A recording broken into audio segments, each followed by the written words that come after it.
Hi, I'm Ricky Young with your UTTV news update. The NTSB, along with the FAA, is investigating the deadly plane crash that happened Wednesday in the parking lot of a busy Kearney Mesa shopping center. There were 2 women on the plane, the pilot who survived the crash and a 78-year-old passenger who later died in a hospital emergency room. UT's PATEL spoke to some of the people who were in the area when the wreckage happened and jumped out to help during the fiery crash. I was looking right at it and it was clearly a plane on fire, and I turned to someone and I said, "What is that?" And they said, "It's a plane." Jeremy Dunkelberger couldn't comprehend what was in front of his eyes. He had just left work Wednesday afternoon when a plane landed a few hundred feet in front of him at a parking lot in Kearney Mesa. Well, I'll take some video while I'm waiting, and I took maybe 7 seconds of video or something like that. And I put the phone down and I looked, and the fire was out under the wing, and I thought maybe I could go and help out. As he stood back to make sure the situation was safe, he captured at least a dozen Good Samaritans in action. Unbelievable people, the best elements of humanity. I could not believe, you can see in the video, there are people standing on a burning plane full of fuel, helping to get somebody out of there. Knowing he couldn't just stand there any longer, he joined the unsung heroes. Right before I hit it with a fire extinguisher, she said she was trapped underneath the controls. Her leg was broken, and it was really badly broken. And she was maneuvering it around the controls, trying to make it so we could pull her out. Randy Hartford was on the clock at Costco. You can't explain it. I don't know how. I guess if you stood on a runway and watched a plane coming at you, I don't know how to explain it. It's surreal.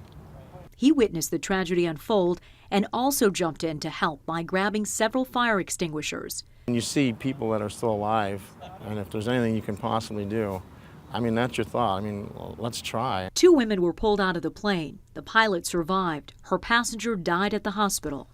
The only area where no one was. It's grace of God. It's unbelievable that she happened to go down right exactly there. I'm sure it was skill and blind luck and just grace, and it was amazing. The FAA says that the pilot was trying to land at Montgomery Field when the plane crash landed in this Kearney Mesa parking lot. The NTSB and the FAA are both investigating, and they say it could take weeks or even months to figure out exactly what caused that plane to fall out of the sky. KAUSHAL PATEL, UTTV.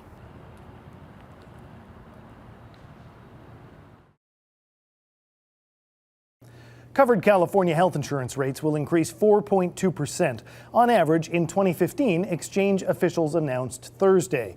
The increase will affect the nearly 1.4 million Californians currently covered by exchange policies purchased in late 2013 and early this year. That includes nearly 122,000 people in San Diego County. While the statewide increase is below 5%, the average will be higher in San Diego County at 5.8%. All rate changes must still be approved by state regulators.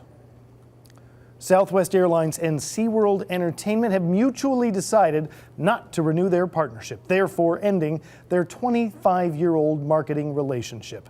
The announcement comes following protests earlier this year from animal activists, persuading the airline to terminate its partnership with SeaWorld in the wake of the documentary Blackfish.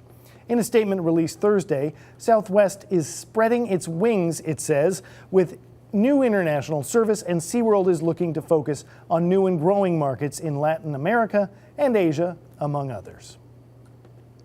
A planned vote to address the border crisis was canceled Thursday by House Republicans due to lack of party support.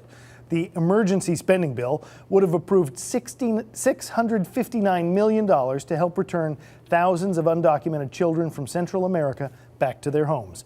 Nearly all Democrats opposed the measure, and the White House had to threaten to veto it. GOP leaders pledged to continue to work toward a solution and urged President Barack Obama to take action on the issue. Congress leaves town for a 5-week break starting Friday. Remember, you can get all your latest headlines right here at utsandiego.com.